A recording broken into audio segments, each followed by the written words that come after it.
इस वीडियो में हम कक्षा 7 का विज्ञान भाग 2 एनसीईआरटी विज्ञान बुक है क्लास 7th का, और हम जानेंगे इसका चैप्टर नंबर 3 अध्याय 3 जिसका नाम है उष्मा। और इससे पहले आपको फर्स्ट और सेकंड चैप्टर बताए थे। ध्यान से समझिएगा, आपको पूरा चैप्टर समझाएंगे और इसके बाद प्रश्न उत्तर भी आपको इसी वीडियो में हम बताएंगे। ठीक है, देखिए उष्मा को बोलते हैं गर्मी। इसमें हम कुछ प्रश्न का उत्तर जानेंगे, जैसे कपड़े पहनना हम जाड़े में ऊनी तथा रंगीन कपड़े पहनना पसंद करते हैं, और गर्मियों में सूती तथा हल्के कपड़े हम लोग ऐसा क्यों, मतलब गर्मी में सूती और हल्का कपड़ा हमें पसंद रहता है, जाड़े में ऊनी तथा रंगीन कपड़ा पहनना पसंद होता है, ऐसा क्यों। विभिन्न ऋतुओं में हम विभिन्न प्रकार के वस्त्रों का उपयोग क्यों करते हैं, ये प्रश्न का उत्तर हम जानेंगे। जाड़े के दिनों में धूप अच्छी लगती है और गर्मी के दिनों में छांव में रहना अच्छा लगता है। तो इस प्रकार से हम ये सारे प्रश्न का उत्तर हम इसी वीडियो में जानने वाले हैं। चलिए शुरू करते हैं। आप वीडियो को लाइक कर दीजिए और सब्सक्राइब कर लीजिए। आप किसी भी क्लास में हैं, आपको 10th तक का तैयारी हम इस चैनल पर करवाएंगे। देखिए, सबसे पहले हम ताप मापना जानेंगे क्या होता है। किसी वस्तु की गर्मी, उसी को उष्णता भी बोलते हैं।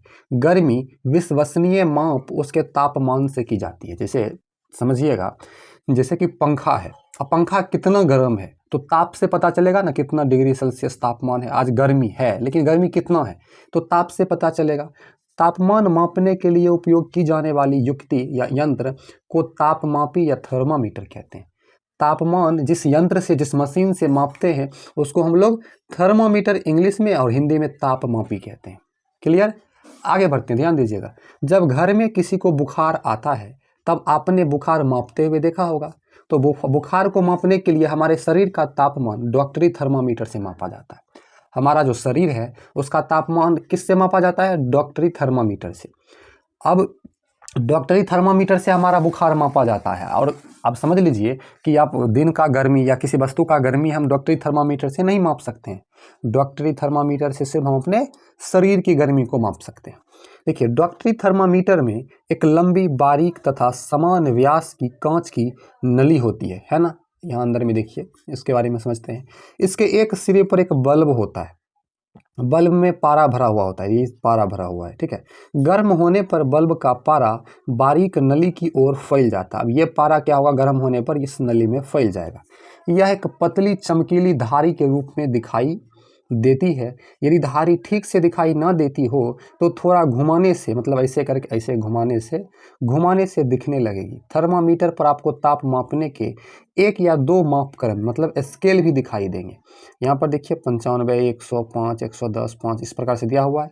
उपयोग किए जाने वाले ये स्केल सेल्सियस, डिग्री सेल्सियस तथा फ़ारेनहाइट इकाइयों में होते हैं। अब ये देखिए, ये डिग्री सेल्सियस में या फ़ारेनहाइट में हो सकता है। डॉक्टरी थर्मामीटर में हम 35 डिग्री सेल्सियस से 42 डिग्री सेल्सियस तक, अर्थात 94 डिग्री फ़ारेनहाइट से 108 डिग्री फ़ारेनहाइट तक ही माप सकते हैं। डिग्री सेल्सियस में 35 से 42, आप इसको याद रखिएगा, और फ़ारेनहाइट में 94 से 108, इतना ही हम माप सकते हैं।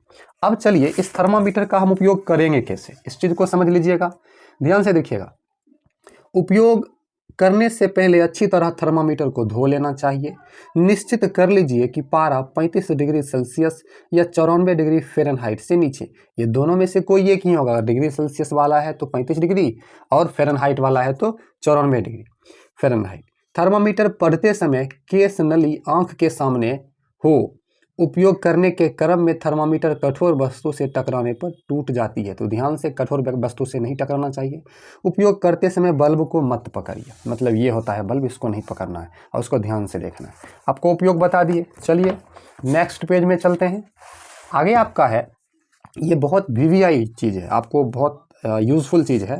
मानव शरीर का सामान्य ताप 37 डिग्री सेल्सियस होता है या 98.6 डिग्री फ़ारेनहाइट है। सामान्य ताप आपके शरीर का, कोई भी मनुष्य का तापमान इतना ही रहता है, ठीक है।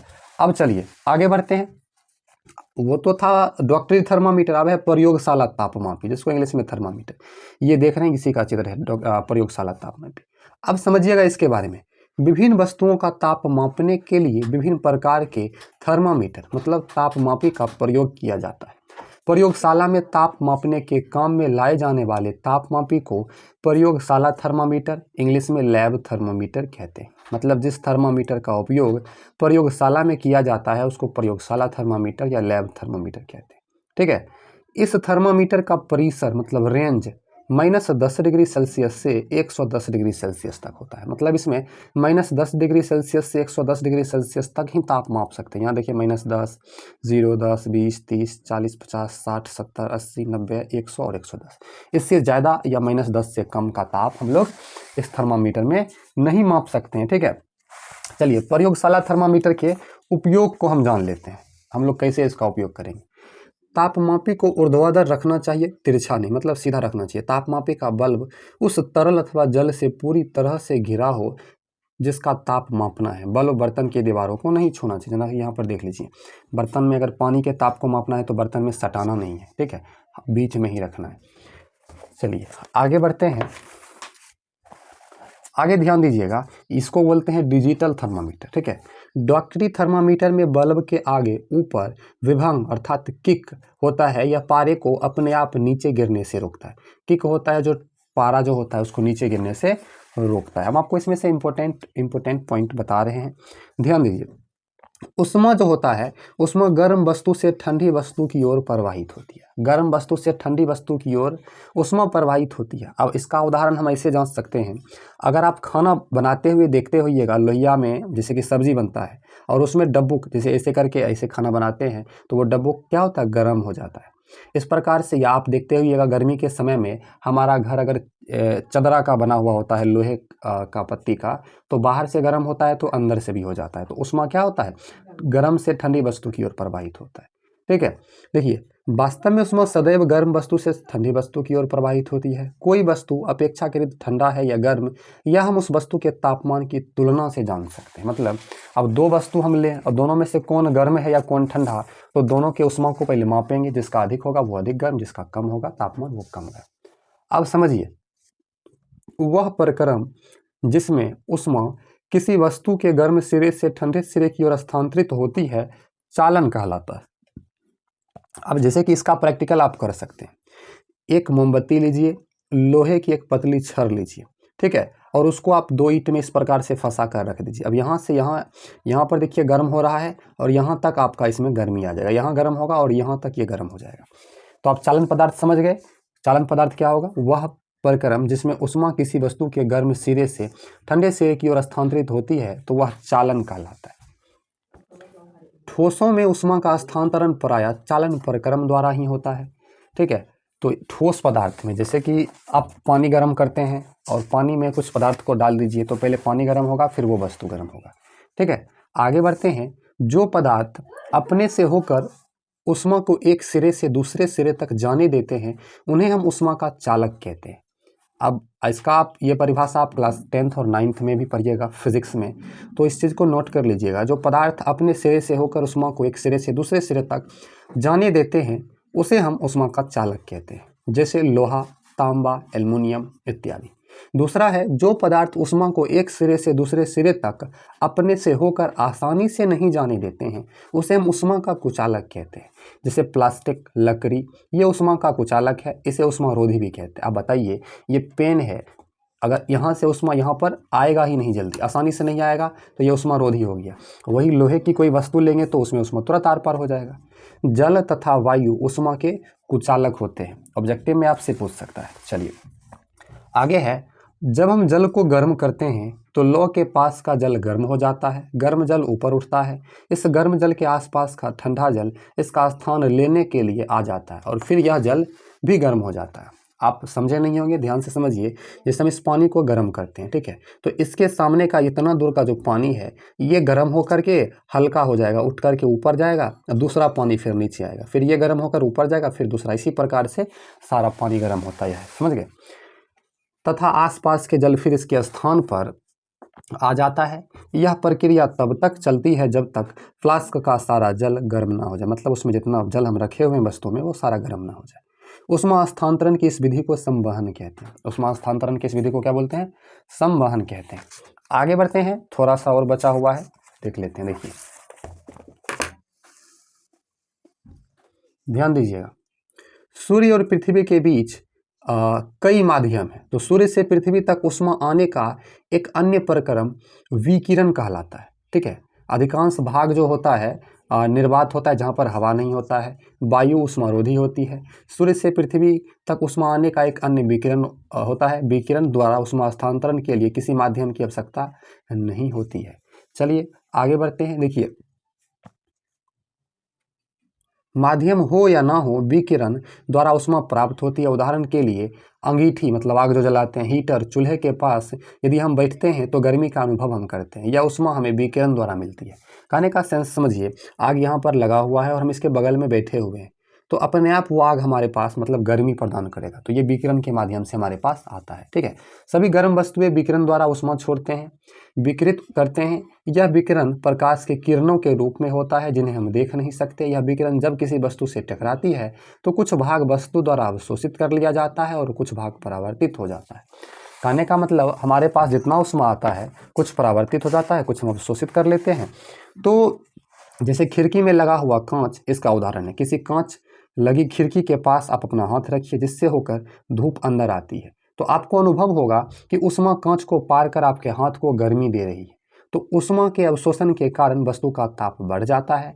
विकिरित उष्मा के अवशोषण के लिए आवश्यक है कि अवशोषित करने वाली वस्तु निम्न ताप पर हो। कहने का सेंस समझिए कि ये किताब या ये हाथ हमारा ठंडा है। अब ये गर्म कब होगा? जब यहाँ पर गर्मी आएगा, कि विकिरण आएगा। अब ये गर्म होगा, उष्मा को अवशोषित करेगा तब। ठीक है, चलिए आगे बढ़ते हैं। सर्दियों तथा गर्मियों में हमारे पहनने के वस्त्र। अब आपको पता है गर्मियों में आप कौन सा वस्त्र पहनते हैं? रंग बिरंगे हल्का वस्त्र पहनते हैं, सूती वस्त्र। लेकिन सर्दियों में हम रंग बिरंग के भारी वस्त्र पहनते हैं। कि गर्मियों में सफ़ेद या हल्के रंग के वस्त्र अधिक आरामदेह क्यों प्रतीत होता है? गहरे रंग के सतह अपेक्षाकृत अधिक उष्मा अवशोषित करते हैं। समझिएगा आप इस क्वेश्चन का जवाब। गर्मियों में सफ़ेद या हल्के रंग के वस्त्र अधिक आरामदेह क्यों होता है, अच्छा क्यों लगता है? तो सफ़ेद या हल्का वस्त्र क्या करता है? उष्मा का कम अवशोषण करता है। जैसे गहरे रंग के मतलब सफ़ेद को छोड़कर किसी और रंग के सतह जो होते हैं अधिक उष्मा अवशोषित करते हैं, इसलिए सर्दियों में गहरे रंग का वस्त्र पहनना हमें सुखद लगता है। सफ़ेद तथा हल्के रंग के वस्त्र अधिकांश ऊष्मीय विकिरण को परावर्तित कर देते हैं, इसलिए गर्मियों में सफ़ेद तथा हल्के रंग का वस्त्र हम पहनते हैं। आपको इसमें एक क्वेश्चन पूछेगा कि हम अपने घर को सफ़ेद रंग से क्यों रंगते हैं? क्योंकि गर्मी में क्या हो, अधिक तापमान हमको अधिक गर्मी ना लगे, क्योंकि जो विकिरण आएगा उसको ये क्या करता है, सफ़ेद कलर उसको परावर्तित कर देता है। सर्दियों में हम ऊनी वस्त्र पहनते हैं। ऊन उष्मारोधी है। इसमें अतिरिक्त ऊन के रेशों के बीच वायु रहती है जो हमारे शरीर से उष्मा को परिवेश में विकृत होने से रोकती है। मतलब हमारे शरीर से जो गर्मी निकलता है उसको बाहर जाने ही नहीं देता है, अतः हमें उष्णता मतलब गर्मी का अनुभव होता है। अधिक सर्दी में हम एक मोटे कंबल की जगह दो अपेक्षाकृत पतले कंबलों को एक के ऊपर दूसरे को डालकर ओढ़ना पसंद करते हैं, क्योंकि दोनों कंबल के बीच वायु की परत है।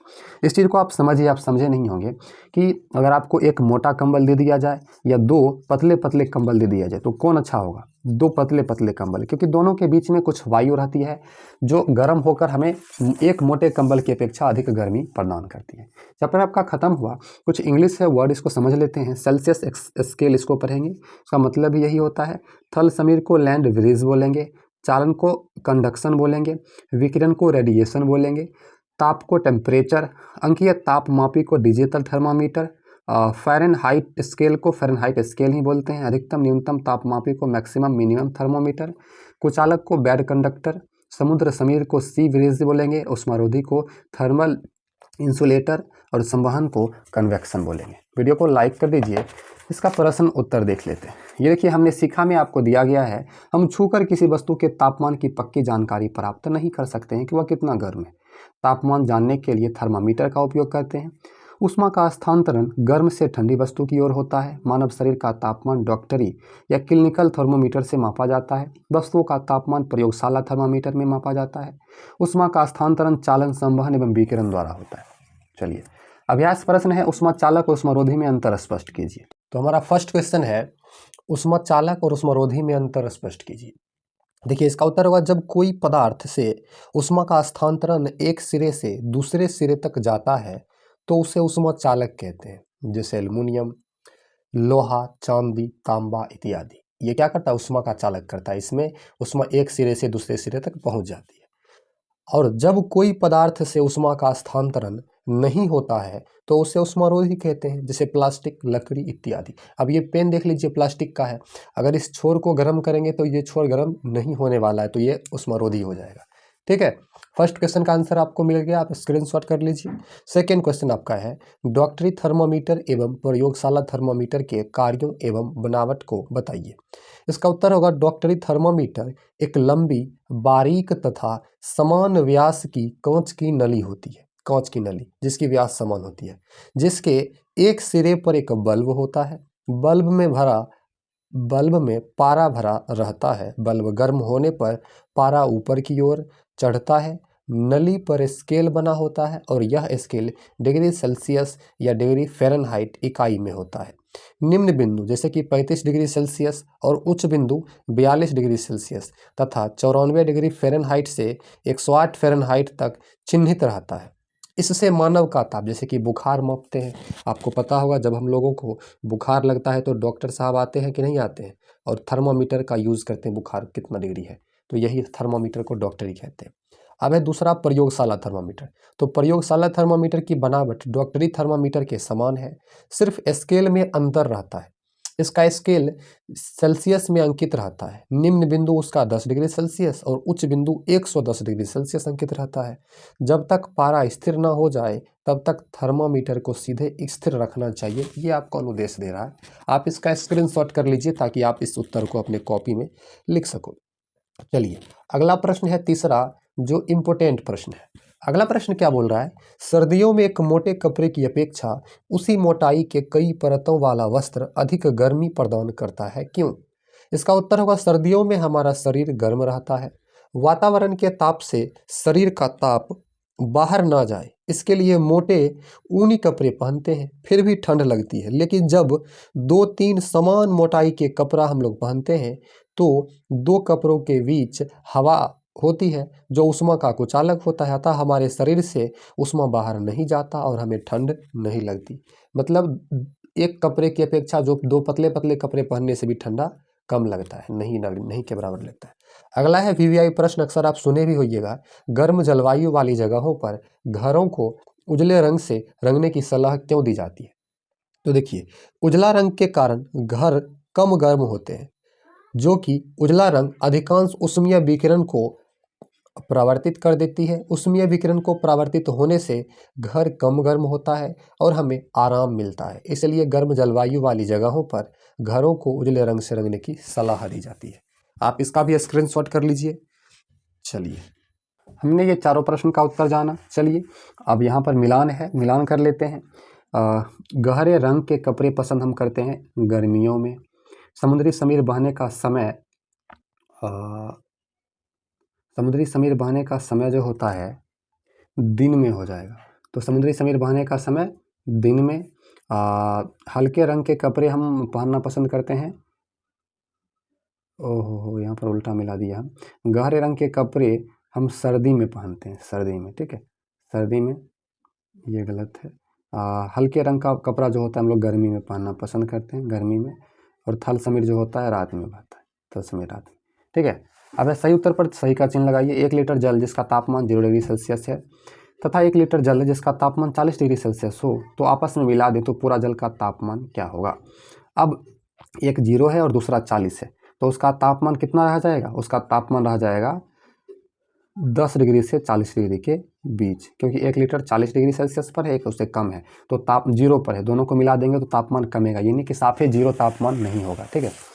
बर्फ में लकड़ी का चम्मच डाला जाए तो क्या होगा? चालन के द्वारा दूसरा सिरा ठंडा हो जाएगा, चालन के कारण गर्म हो जाएगा, कुचालक होने के कारण कोई प्रभाव नहीं पड़ेगा, सुचालक होने के कारण ठंडा हो जाएगा। देखिए, बर्फ में लकड़ी का चम्मच डाला जाए तो लकड़ी का चम्मच क्या है? कुचालक है, और कुचालक होने के कारण कोई प्रभाव नहीं पड़ेगा।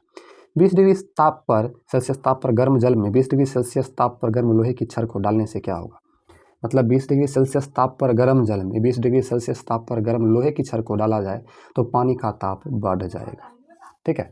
हमने इस वीडियो में आपको ये तीसरा चैप्टर बताया है, लाइक करके सब्सक्राइब कर लीजिए।